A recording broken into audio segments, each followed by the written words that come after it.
So the first thing I want to ask is how many of you are doing, oh, you're back. Good to see you. How many of you are doing some part, if not all, of these recitations and reflections every day? Oh, wonderful. Wonderful. You all are such a good group. How you have the mind of the Buddha. Going to talk about that a little bit today. Um, how many are doing it to start and set their day? I mean, like, what's your intention with it?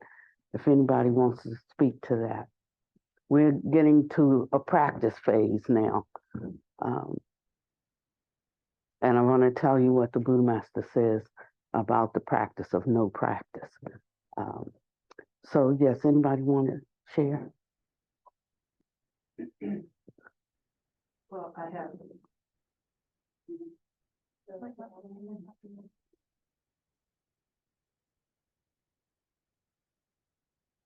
I've been more dedicated to beginning my day with water bowl offering, including all of the elements of the preliminary. They're a little different because I had my previous practice. They're a little different, but they have the same elements, like the 7 limb practice, all of the elements of that. So they're just a little bit different, but they're the same intention for those. Yes. And I would say for every aspect of my preliminary practice, there's an intention. So the intention of taking refuge, the intention of, doing my prostrations, the intention of being purified, and the intention of being enlightened with the help of making the offerings and then being connected to the different levels of the bodhisattvas. And so this morning, and so just briefly, one of the things I realized that as I've been learning them, because I get caught up in the whole learning of it and knowing all the different levels and doing it right and that sort of thing. And then today in my offering, it took me way beyond. I had an experience, first of all, of whatever you're doing, whatever you're saying, whoever you're connecting with, whatever you're offering is way beyond my reality and how I've been practicing. And there's another place to experience it that's way beyond anything I know. Mm-hmm. And so when I was doing the offering, the piece of the offering where I'm actually doing, the 7, doing the water bowl and 8. I experienced it going way beyond and way beyond and way beyond of where it lands, there, making that offering.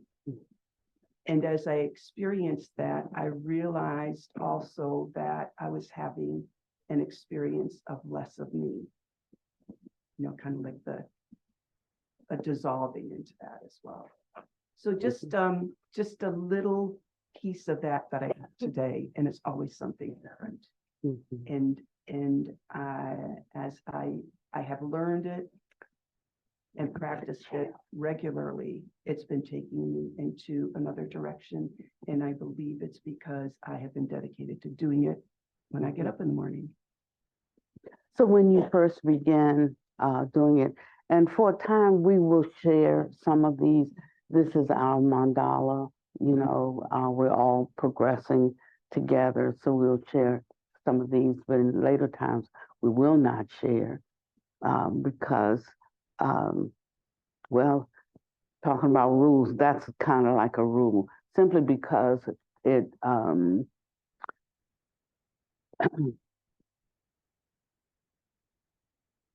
it's not an ending point, But if people haven't experienced certain things, they will feel like that's an ending point. And as long as there is still an awareness of a self that has these experiences, that's not the ending point, and it will make people get a little bit um, uh, confused and thinking that uh,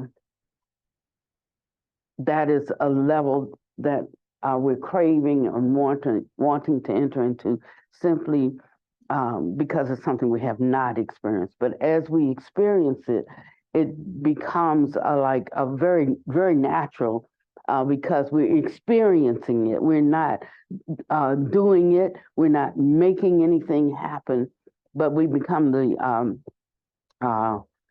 recipient of something rather than being a benefactor.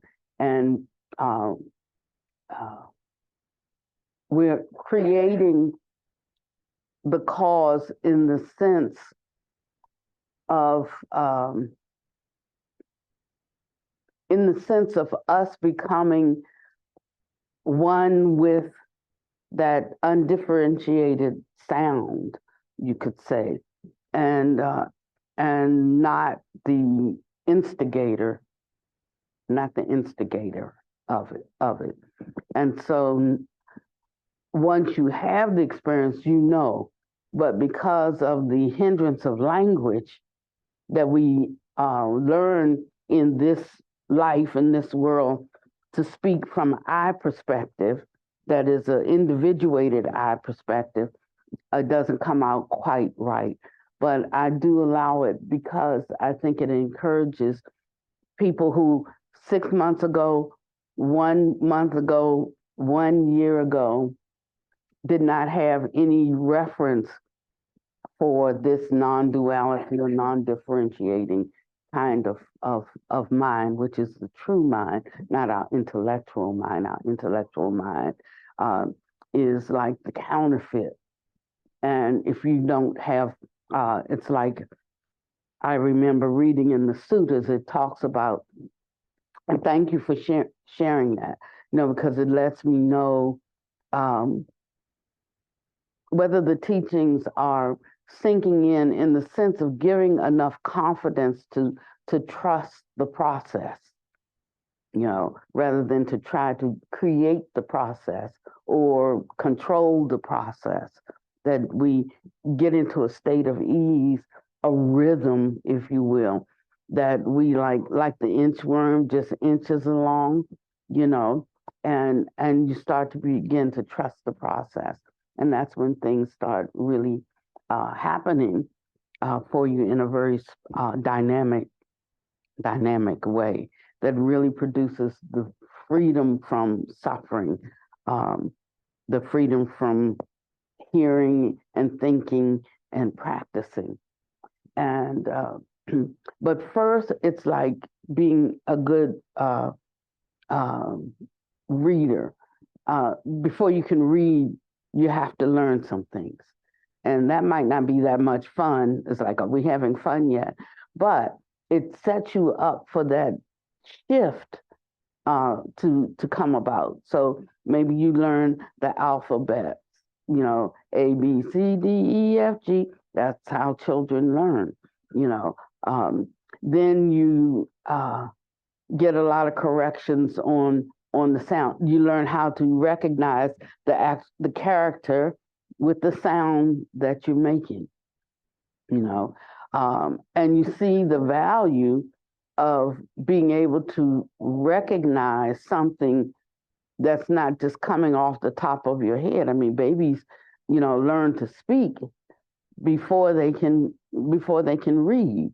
So already speaking, but putting together the speaking and the reading, like, nah, you can't do that. It takes time to learn those alphabets, learn the sounds. I remember when we were visiting one of our schools that we were sponsoring in India, and they wanted to show how, what our money was doing and how much progress the kids were making. And they were teaching them phonetics. And so So this is elementary school, right? The elementary school, and Soma and I were there, and they wanted to show how well they could read, and they had these little kids, and they're just reading, but they didn't know they were just sounding out, the characters from having learned phonetics. They really could not read. A lot of us in practicing the Dharma are like that. We can sound out the phonetics, but we can't really read it. We can't really understand what it means. And so we use words because we've learned phonetics.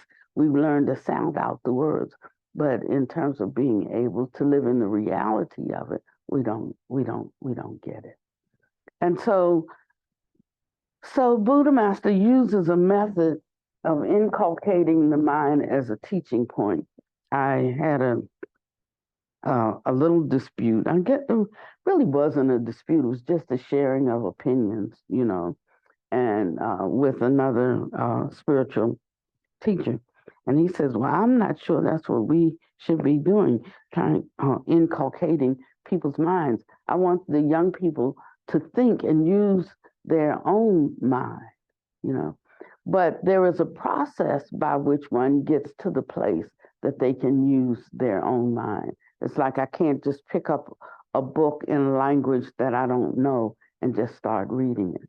I have to learn, and this is what we call the foundational practices. We have to learn those, and then we can trust, our understanding. But until we learn them, we really cannot trust our understanding.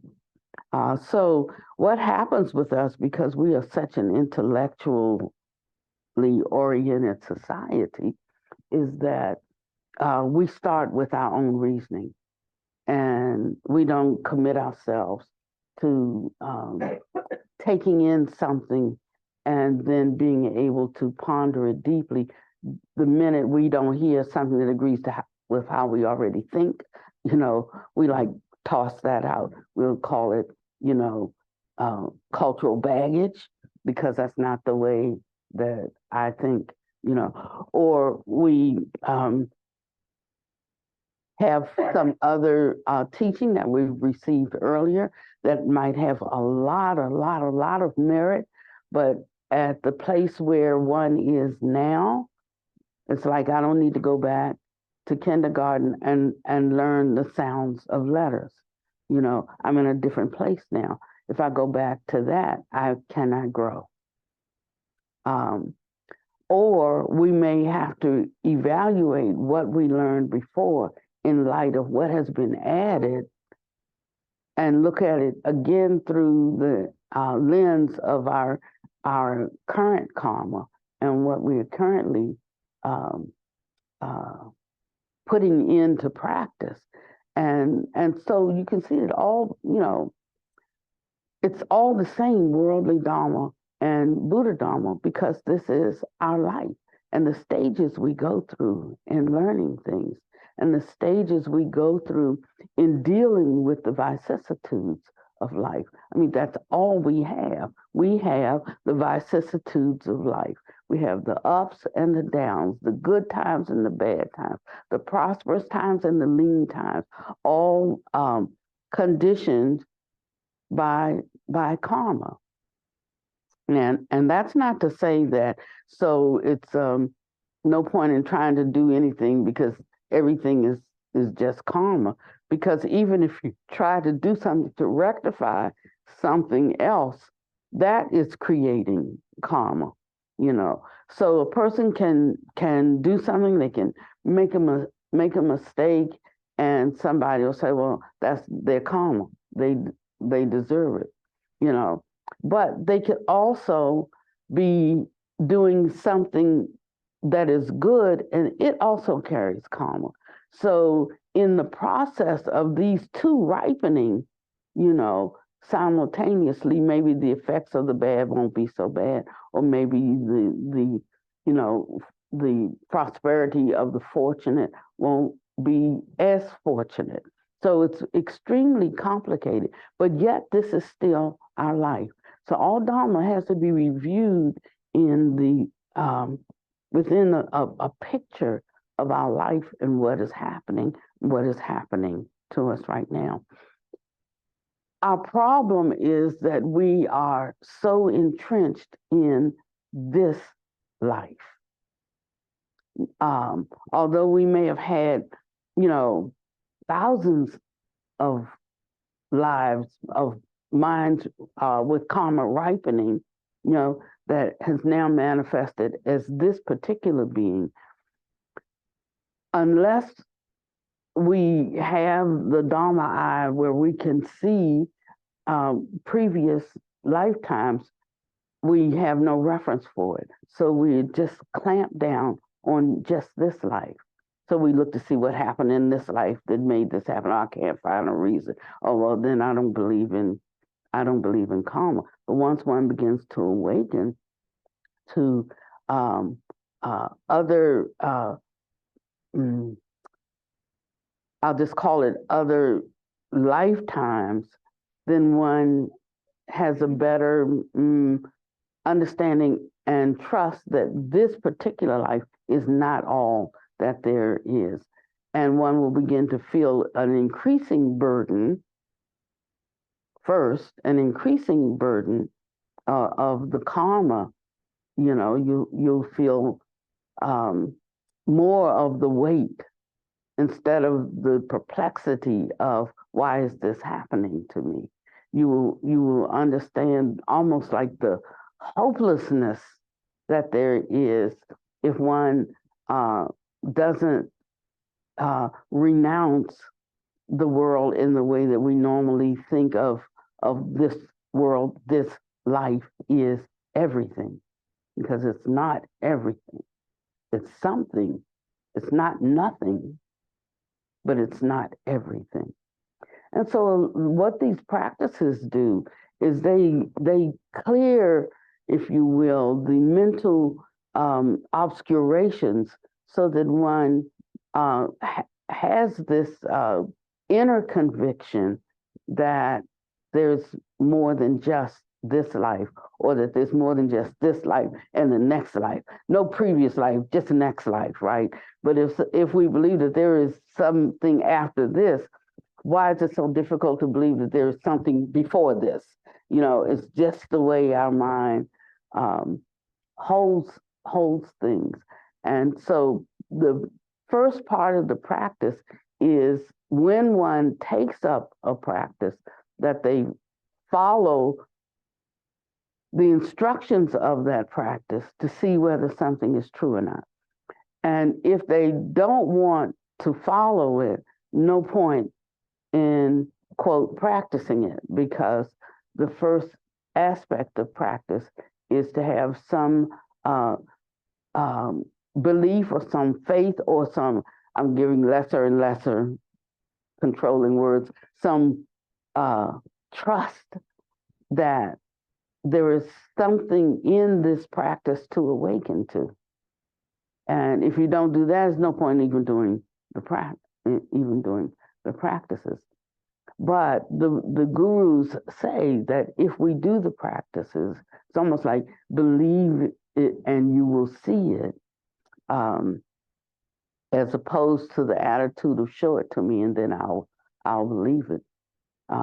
And we say, because I don't believe in anything just blindly, but we believe in lots of things. We have trust in lots of things that are not trustworthy, like that we'll be alive a minute from now, or like I leave right out here and go get in my car and drive off, and then we get frustrated. Like if I try to do that and the car doesn't start, then we have frustration with the fact that the car is not starting, instead of realizing that what we should be frustrated with is our preconceived ideas of what is true and what is not true.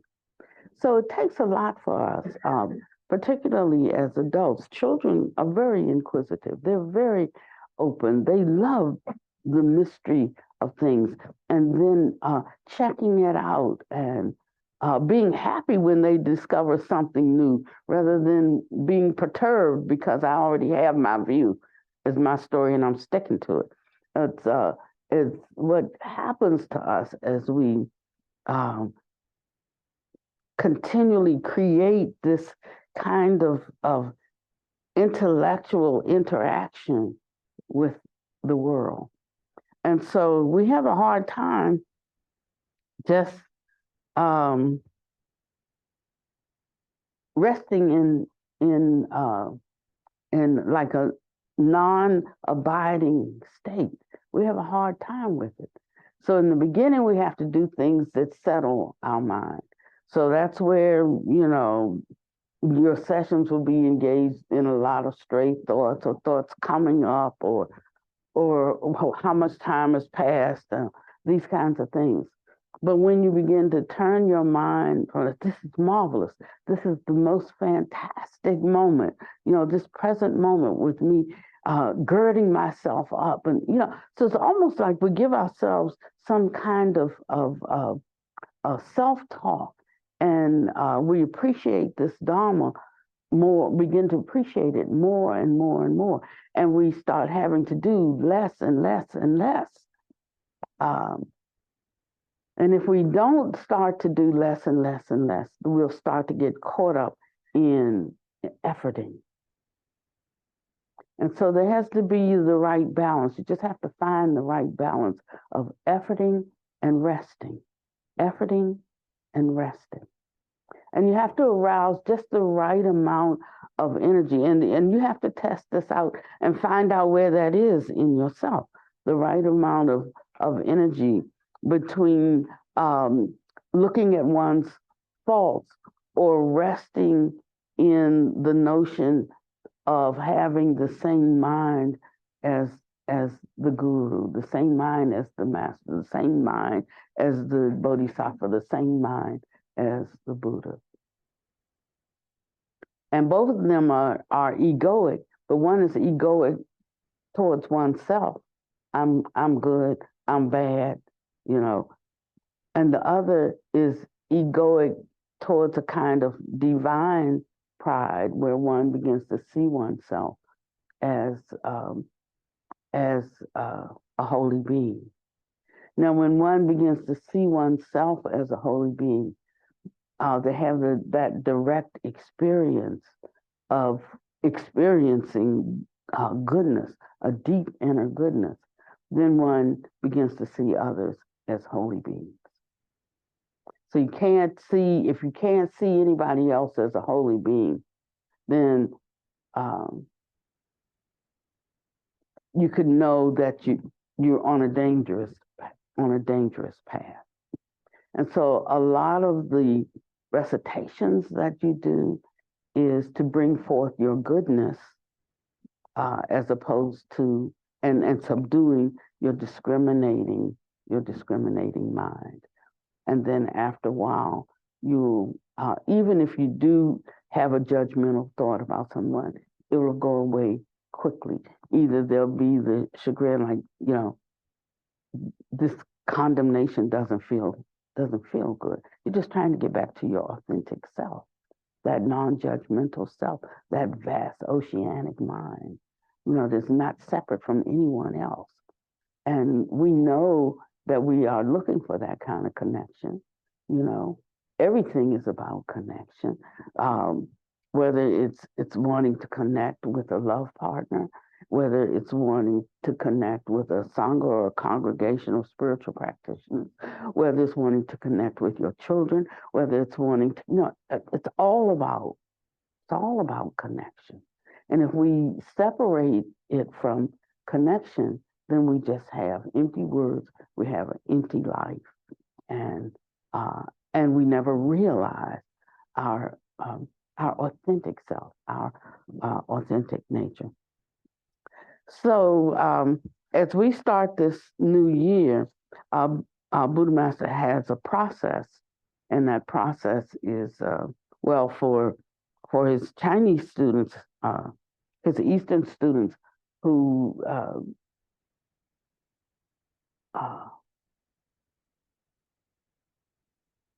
have a different mindset regarding spiritual things.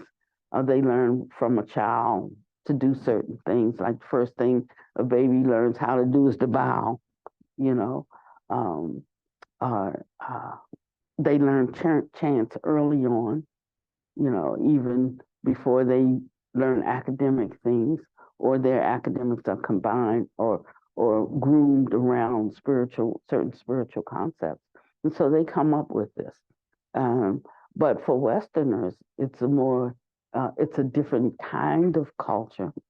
And so many of these ways we're not acquainted with. But if we want to know if they work, then we have to do them. So he says that realizing one has to realize that there is neither practice nor non-practice in cultivating oneself. One need not intentionally make the cultivation overly elaborate. Um, so sometimes I have some issues with some of the ceremonies that we do, and I try not to put too much of it on us as Westerners, because I think they're overly elaborate, um, in a way that can be a distraction um, to others, but yet recognizing that they are critically significant to others, we can not tolerate, not endure. We can rejoice in their rejoicing in it. You know? And that's how one has to think. You see the difference between um, tolerating something and rejoicing in their joy in it. That's two different kinds of mindset. You know, so it's as subtle as this, but words don't convey that. Connection and feeling convey that. So we have to take our Dharma beyond words to actual connection and actual feeling. And this is the stage that we are in right now, which means that when we start in January, going back to imparting the absolute truth, because Buddha Master says, well, 7 times is good, but I'll allow 3 for the Westerners because they can't take the regurgitation. It like bores them, makes them shut down. So he said 3 times. Also, the second time, we will begin reading it. The third time, I hope the third time will be because it is publishable. You know, it's published and ready for your individual reading. It said that the Buddha said in the Dharma ending age, which we are in right now, that's when the true Dharma is almost gone. Operative word, almost. It's not gone, almost gone. Then the counterfeit will arise. And when the counterfeit arises, there will be no way for people to enter into the truth. And so we still have time. And I'm very appreciative for us having encountered the teachings of His Holiness Dorje Chang Buddha III, because truly these teachings have life. They give understanding. Maybe right now we find it mostly instructive, you know, but later it will become intrinsic. It'll our understanding of the material will dawn not through reading it, although the Buddha said, you'll find me in the teachings. Said, he who sees the Dharma sees me. He who sees me sees the Dharma. That's what Shakyamuni said. And the time will come that even though we're reading and using language prajna as our starting point, we will see it not through reading it, but through directly experiencing the mind of a Buddha. So this mind of the Buddha starts with very little and very small ways. Like we say the four measurables may all beings have happiness and the causes of happiness, right? But do we really mean that?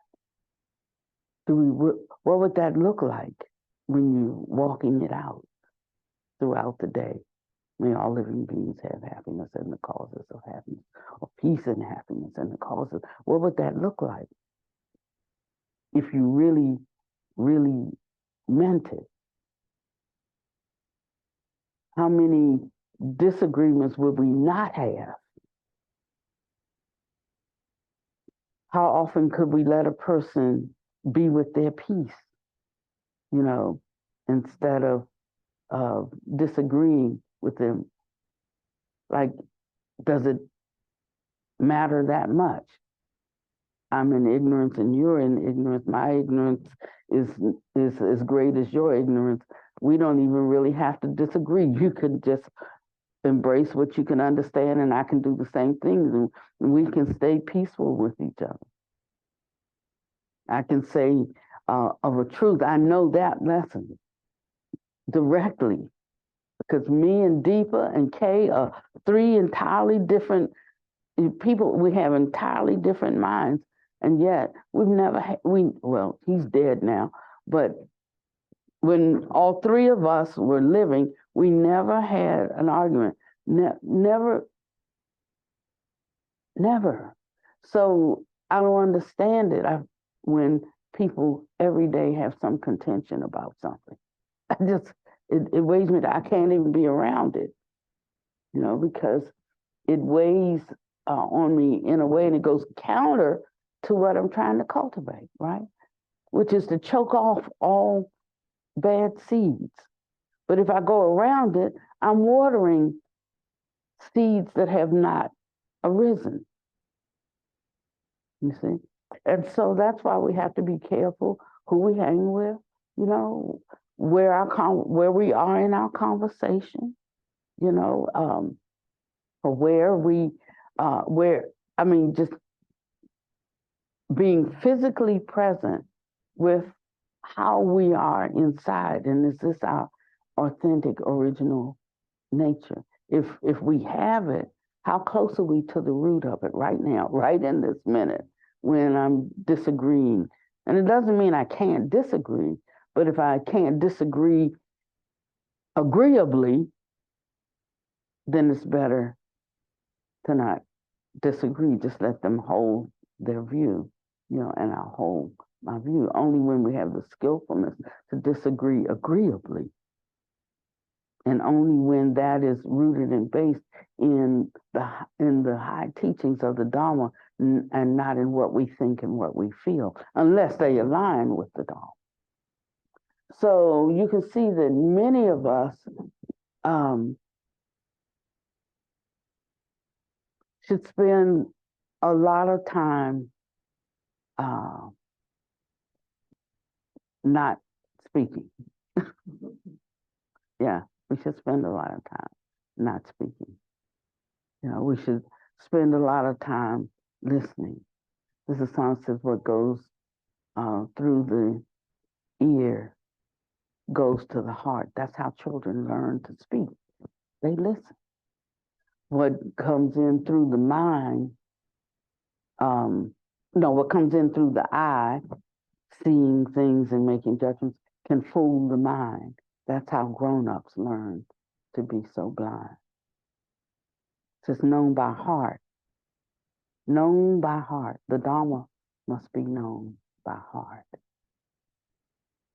And so we have to hear these words, but we have to also let them in our heart. The thing about it is that when we do, we find solace for ourselves. And we start getting closer and closer to that intrinsic nature, our true nature. And that's where the peace begins to well up and abide, and where the joy begins to well up and endure, even through rough times. That's where the connection takes place. So the Buddha says that we should recognize that when we are entering the Dharma, or he calls it when we are practicing deeply the prajna paramita, that it's still called practicing deeply the prajna paramita. Regarding practicing deeply, we will discuss the word deep. If there is deepness, then there is what? Shallowness, right? Otherwise, we would not know that there is deepness. And this is relativity. Says that the Prajnaparamita treatise says it's like people entering the ocean. There are those who just started entering, and there are those who have reached the bottom. And although the depths are different, both are entering. It's called entering. So some people will tread, some will go a little deeper, and some will go all the way to the bottom. And they thoroughly complete their trip.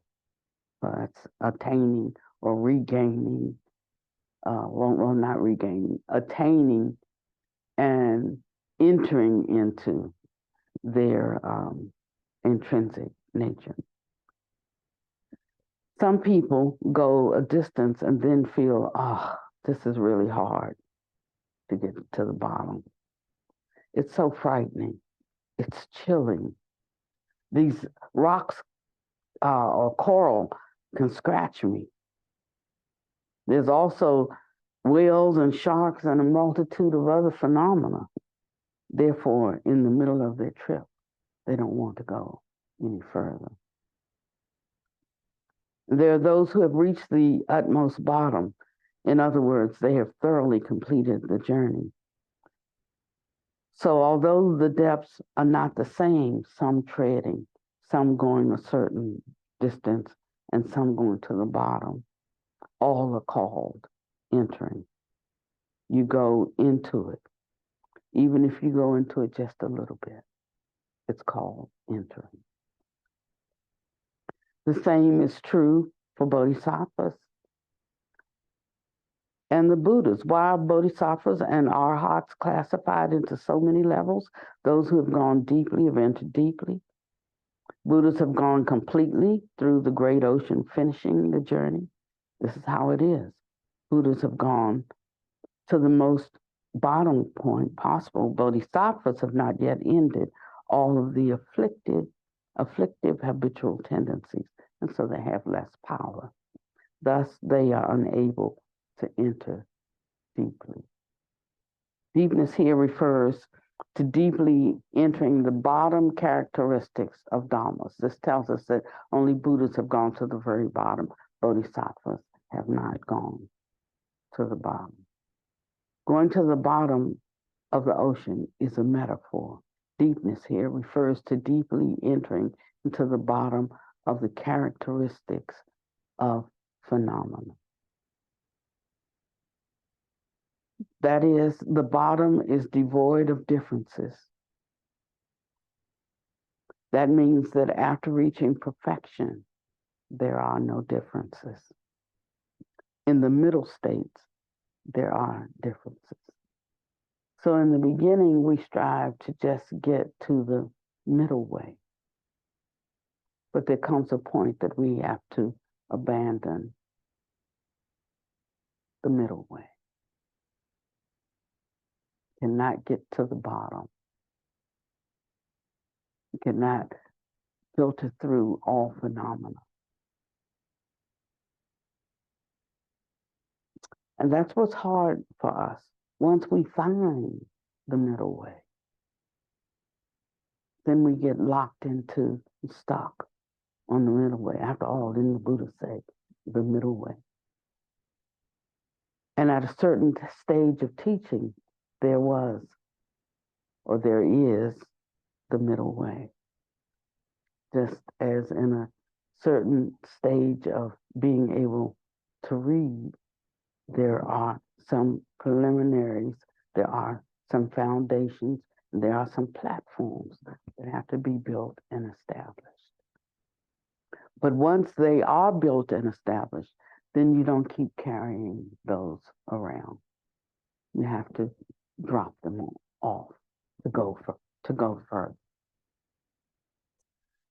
The bodhisattvas have not yet ended afflictive habitual tendencies. Listen attentively, disciples. All bodhisattvas have not ended afflictive habitual tendencies. Habitual tendencies can be light or they can be heavy. Bodhisattvas are holy beings, to be sure, and of course are much higher and they're more brilliant than arhants. However, they have afflictive habitual tendencies and they still experience the suffering and the adversities of going through miraculous birth and death transformations. Thus, you must understand this truth. Bodhisattvas come with specific purposes. They intentionally come to save living beings, incarnating into the world as humans. They come to repay karmic debts from previous lifetimes and for other reasons. Thus, after we have understood the truth about bodhisattvas, we realize the state of Buddhahood and the truth of Buddhahood. So you can't be Buddha before you are a bodhisattva. And what did he say about bodhisattvas? They have not yet ended afflicted and habitual tendencies. Yes. They're not ended. Have not yet ended. Now we call Kuan Yin or Avalokiteshvara or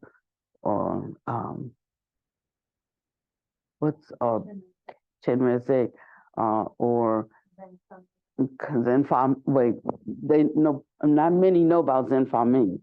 That's the point I'm getting to. Or Kannon, Kannon, or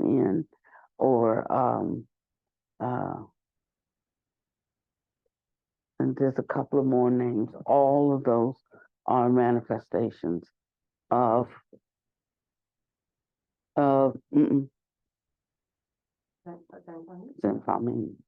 Zenfa Ming is a Buddha. Not a Buddha of this world. That's why we call Bodhisattva or her, whichever personification you prefer. But Zenfa Ming is a Buddha not of this world, but has come into this world, save living beings.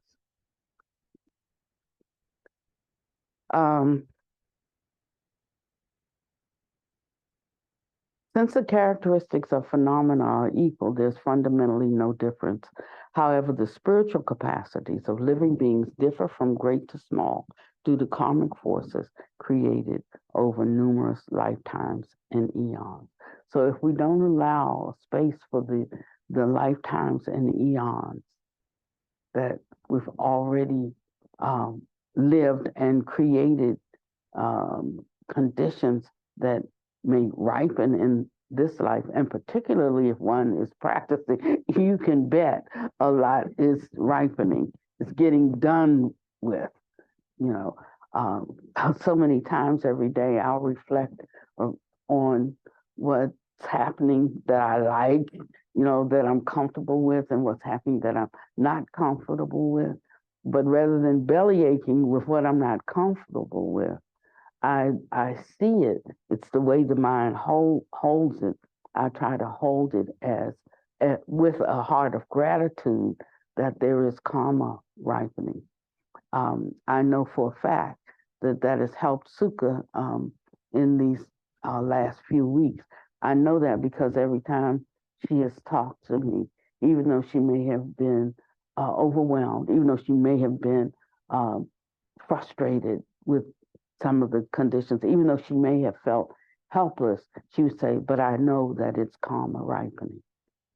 So she would encourage her mind, strengthen her mind to be able to go be steady in the face of obstacles in her life. That's where she's banking, docking her boat. Her boat is like, I have to maybe figure out how to make it through this, but this I am sure of, that all conditions, ALL, are due to causes, and that when we have a karmic recompense ripening in our life, that we can make it through that. The only one we can't make it through is death. And so that this body will fall off. And if you think about it, then death is not death to a Buddhist practitioner. It's only death to someone who sees this body as them, or sees them as having this body, and holding to the fact of a personal individual self. And it doesn't mean that I'm not here and you're not there, but it means that this kind of emptiness we speak of is not a nothingness. It's a non-differentiating mind that can hold the good and the bad, the beautiful and the ugly, that which is fortunate and the unfortunate, the happiness and the sadness.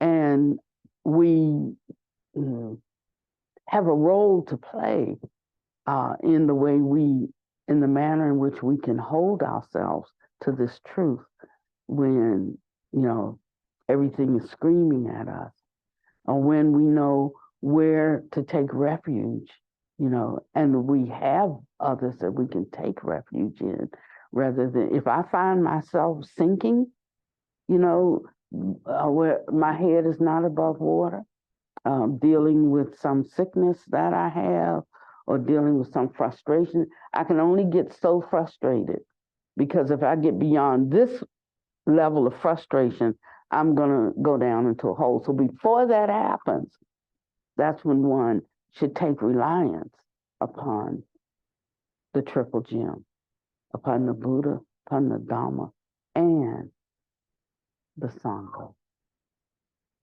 It's not that you have a lesser role, but you have an equal role. And the only way that one can fulfill that role is that they have to take on the nature and the mind of the Buddhas and the Bodhisattvas that are higher than we are.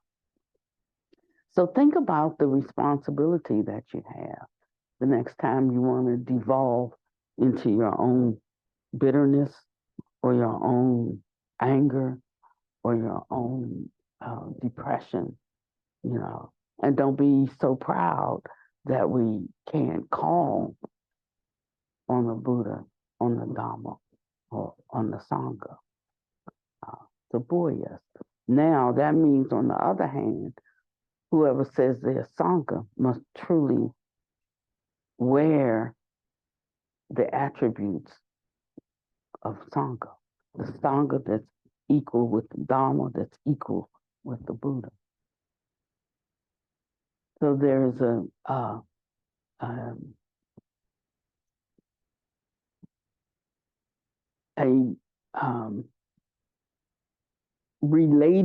there's a relationship that has to be true.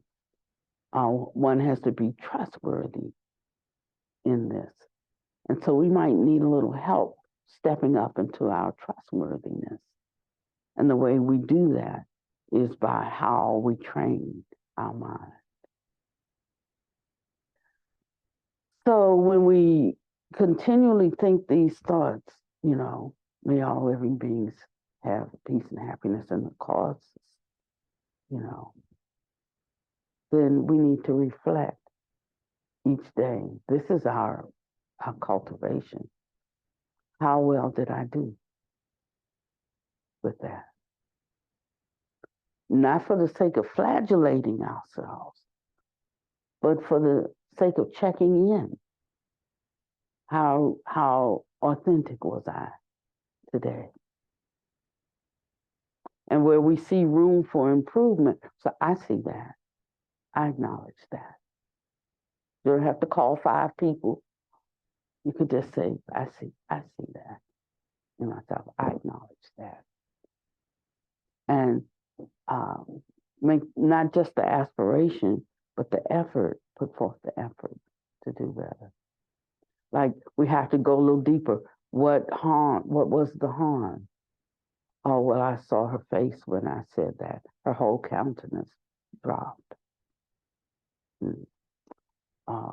Or whatever comes up for you, when you're illuminating the teaching. It could be, I remember reading something in here, and the Buddha master mirrors us so that we can think honestly about ourselves. So he said somewhere in here that somebody did something, that wasn't wholesome, it wasn't beneficial, it wasn't useful, it wasn't helpful. And he said, I should have smacked him. I should have knocked him to the floor and smacked him 25 times or something like that. And everybody was aghast. This is how Buddha talks. But he was trying to point you to your own self, your own phoniness, your own falseness, your own arrogance, your own pride, so that you can say, oh man, I could have slapped myself 2 times. Just thinking in that way. What was I thinking? And it's a way of being light and extremely harsh at the same time. Just sometimes I speak gently, sometimes I speak harshly, sometimes I speak both gently and harshly. It's whatever speech needs to happen to wake one up to how they really are and how they're really relating to the moment. And it's important for us to know that, because that's the only way we make the necessary changes that need to be made. I had a student. He doesn't come anymore. He was a Taoist practitioner, actually, but he came for like maybe 5 years or maybe even more than that. And then, he drifted away, and he came back after some years, and he said, "What happened to you?" He said, "You used to be so fiery. I liked her better, And I said, "But I didn't like me, but I like the me I am now better than them. I'm gonna like the me I'm gonna become better than I am now." I knew how to speak gently, and I knew how to speak harshly, but I didn't know how to speak both gently and harshly. And it's a difference. But he's a very outwardly kind person. If there's an argument, he's gone. If it's the matter of standing up for somebody or something that's right, you can't look to him, because he doesn't want any confrontation, you see. So what he delighted in was other people who could confront. And these are things that you start to see and realize as you go deeper in this Dharma. All these masks that I wear. And when I start to see all the masks that I wear, something peculiar happens. It allows me to see your masks. All the masks that we wear. And so it's the reason why we can't rely on intellect to practice deeply. So he says, you learn something, and then you forget it. You learn something and then you forget about it. And it just goes into you deeper, deeper and deeper, but not in a contrived way. You change naturally, and people will notice. But the good thing is you yourself will notice. I want to read a little section that I highlighted today. I think this might be it. You know, the thing about dog earing is that after a while, you have 50 pages that are dog-eared. Okay, the key to cultivation. Let me read the preceding paragraph. At this point, it's very strenuous for you disciples to understand things. I, of course, can explain it to you, this in a middle way view. There are many books about the middle way, but I can't explain it to you in just a few sentences. In short, people abide in the middle way. They do not see I am practicing Prajnaparamita. They abide in the middle way. Or later, you can understand the truth through the view of other emptiness. And that's the key to cultivation.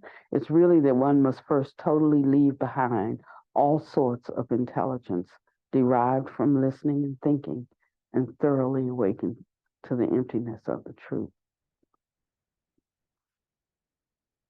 Because there is nothing to attain ultimately, and there is no differentiation, there is neither practice nor is there non-practice.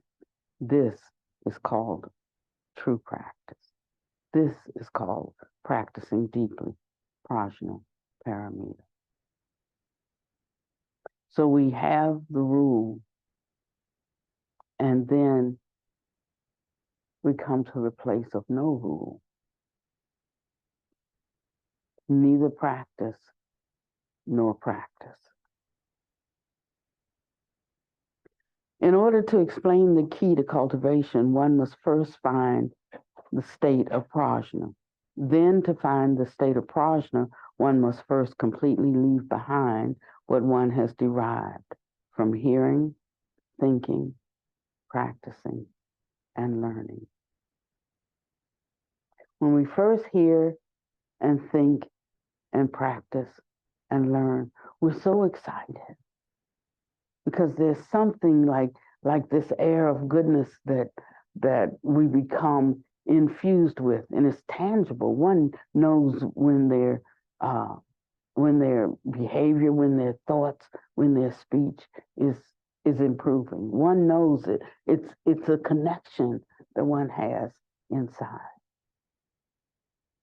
And so we even like that feeling, right? We like that feeling of oh, I didn't know that. Now that I know it, I'll walk in it. And we get better at walking in it because now we know it. But then when we hold on to knowing it too long, then something happens. We get caught up in the fault of the hindrance of knowledge, hindrance of knowing. And that's why the best teachers don't teach too many facts. Too many facts. Facts tell. No, but benefits sell. I used to be in sales, all kinds of sales. I sold everything you can think of. I sold real estate. I sold American Eagle gold coins. You know, I sold Amway. I sold, you know, and if you excel in one thing, then your email goes viral. Well, we didn't call it viral back in those days. But then every time somebody comes up with a new thing, you know, a new method of selling something, or, you know, you're invited to be to get in on ground level, and it just it just gets ridiculous. And so I might have sold 30 or 40 different products, by invitation to get in on the ground level because I had such a big downline. What they want is they don't want you. They want, the 3,000 people in your downline. And so they offer you perks for you to get your people into their systems. And so that's how it works. So I've always thought fondly of these kinds of methods. Why? Because I was at the top. I never thought that much about the ones at the bottom. We all don't have the same capacities. And then one day I was even in a real estate program, and I was just giving my motivational talk and looking out at those people in Chicago.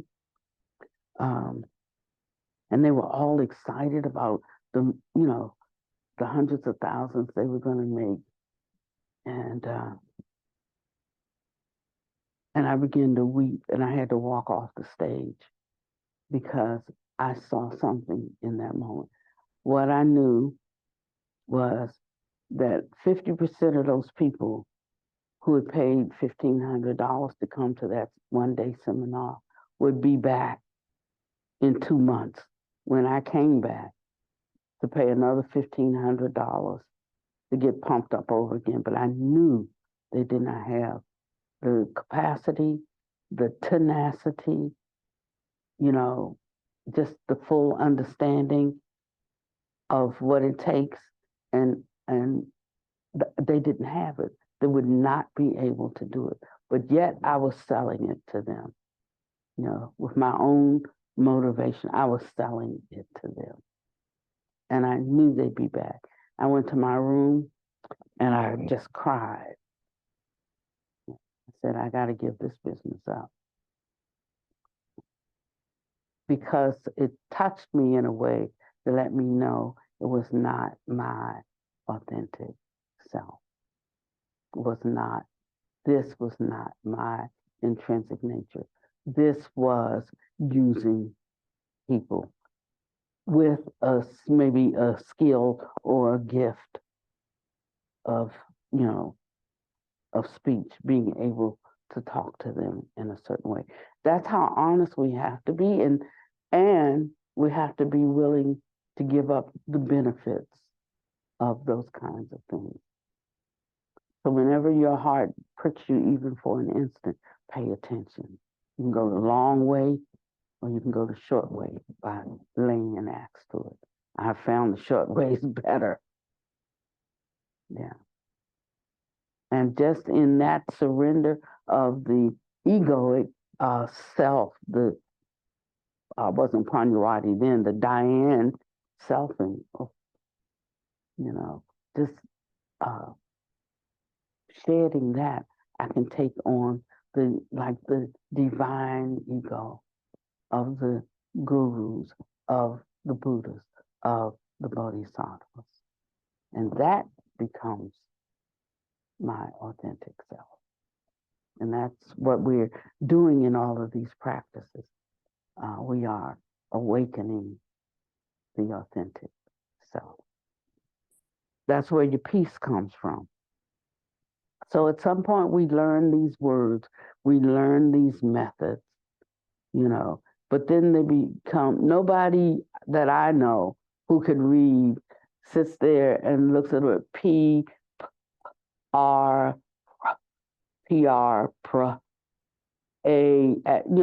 we don't do all of that. Now this is all a part of us. We just automatically read, But first we had to learn those syllables. We had to learn, words. That we had to learn how to construct a sentence. I listened to some of my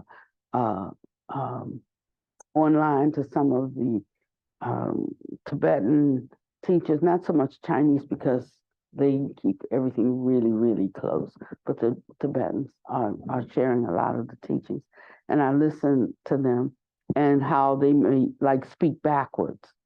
So, or use the wrong, I don't even know what you call it. Instead of I, they might say me. Or instead of saying I, I am going in a few minutes, they might say few minutes, go I, and you can figure out what they mean. But we have learned so well how to construct in our, in our culture and our language that we know immediately when they messed up, we know what they meant. And so sometimes in this practice, when people mess up, we have to know what they mean, what they meant. And in just taking that into one's heart, what they meant, just recognizing someone's confusion, just recognizing that what irritates you is really somebody trying, but you just irritated at the sound of their voice. I have to work at this a lot because I get lots of conversation. And I'm like, oh, just do your work, please, and then I have to backtrack.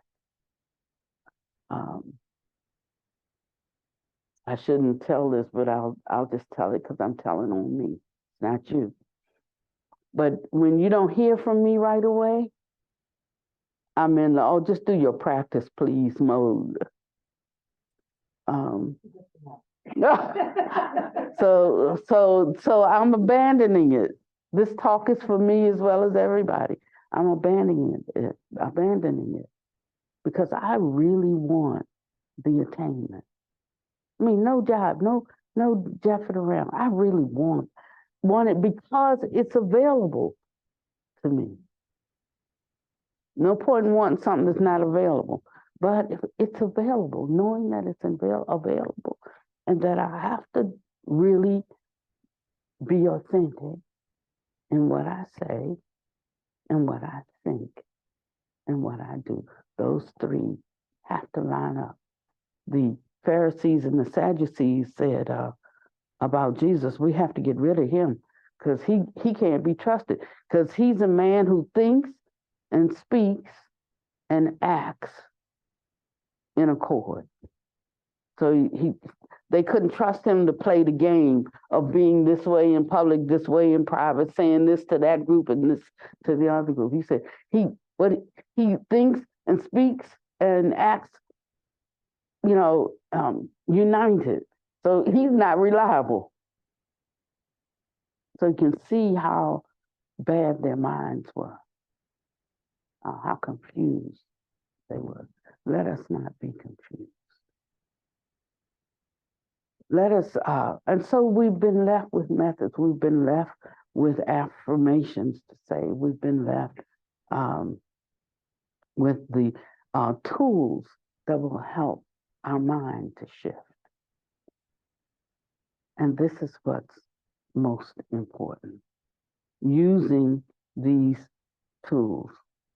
So first we have to conquer the state of Buddha Dharma through theories. But once you conquer them through theories, you can't just lay back in the cut, and try to get over. Then you have to, understand things from the perspective of those theories and directly achieve the state of prajna. It's yummy to me just thinking about it today, that I can directly attain the state of prajna. And the way to do it is so simple. It's cutting away my selfish thoughts when they arise, my judgmental thoughts when they arise, my destructive thoughts when they arise, my negative thoughts about myself when they arise. My negative thoughts about others when they arise. And the only way to do that is to have something else in you that can take the top bunk. Something else that's in you. So getting these in us, setting up this sound, this reverberation, this vibration is the answer. Not self-deprecating, but having divine ego. I have the same mind as my master. One time he told me, he said, aren't you glad you could give up that phony teaching job? That's what he said to me in meditation. He said, aren't you glad you gave up that phony teaching job? He said, all you have to do is get into the stream of the sound of pure prajna. He said, that stream flows from me. He said, you connect with that stream and it will become your sound. There is no other way.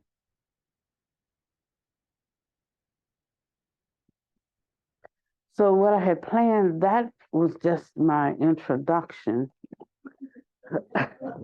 And the time is gone. Yeah. What page were you All over. reading about the afflictions, All over. afflictive tendency? Um, When you first were in the book? I don't know. I'll find it eventually. Yeah. My afflictive tendency. What I was going to talk about today was Guru Yoga. And we've already run out of time. But I hope I left you something to think and ponder deeply on today. You are not without support. It's only whether your mind will allow it. And you're not without a rescuer. It's just a matter of whether you will allow it. So I'm going to end on time, pretty much, too, because something else would start another conversation that could go on for another hour and a half. And this is why I'm often late, because I start on a day that I'm teaching. I start like maybe 6 in the morning, and even though what I say may not be so much, it's that connection with the mind stream of the guru that I spend that morning trying to establish, because that's the real thing. So I'll look up and it's 6, 7, 8, 9, 10, 11. I say to my phone, tell me when it's 11:20. And I say 11:20, and then I'm like, okay, so I'm almost finished. It only takes me 10 minutes to get here. I look up again, and it's 2 minutes to 12, because the conversation, the intimacy is so delightful. And 4 hours goes by in 15 minutes, it seems. But I just want to leave this little bit to start us off on Tuesday. What day is it? On Thursday. And that is the definition of guru. And I want you to think about what it means for you. But the word guru in Sanskrit literally means heavy with qualities. Heavy with qualities. Heavy with qualities. So when we think of something being heavy, it's like it's rich, it's deep, it's so heavy in that sense. But what is its composition? Good qualities. heavy with qualities. That's what guru means. And yoga, of course, means to yoke with. So guru yoga is a practice of yoking with the teachers who are heavy with qualities. Now, my talk today came out of just pondering, contemplating the meaning of the word guru. This is how you practice. You don't have to have a lot. You just need to investigate deeply something. So I began to ask myself, am I heavy with qualities? And I began to examine myself, where I have qualities and where I'm lacking in qualities. And this is when the practice really becomes practice, when there's that reflection, that acknowledgement. Not a beat yourself down acknowledgement, just acknowledging, seeing deeply, and seeing as easily as I could go in this direction, I could go in this opposite direction. And what keeps me from doing that is my conceit, I. This is where the power is in untying the knots. So then I looked up Lama, and La means supreme, and Ma, of course, is mother. Lama, the supreme mother. And I think about what I consider the supreme attributes of a mother. A mother will give her life for her child. And putting these two together, the Lama, or in Sanskrit, the Guru, means to join or connect then with the uncontrived or the natural state or the Dhammakaya, right? Or the Tathagata, right? Or with Prajna, right? The awakened nature, right?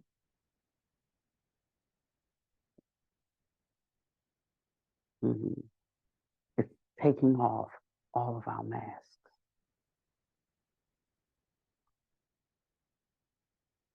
We can't be military with it. We can't be martial with it. But it's designed to make, to create, to build authentic connection. That's where happiness is found. And that's where peace is, when we're being true to ourselves. So that's where I'll pick up on what day? Like every day. One place that I've gotten to is every day is, I don't know what day it is. It's all right though. I can just ask somebody, what's today? Every day can be the same. And when every day becomes the same, every day is going to have some ups and downs, but we don't have to go up and down with them.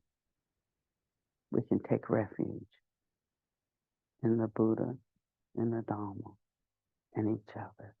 Yeah. Somebody offer a dedication of merit today.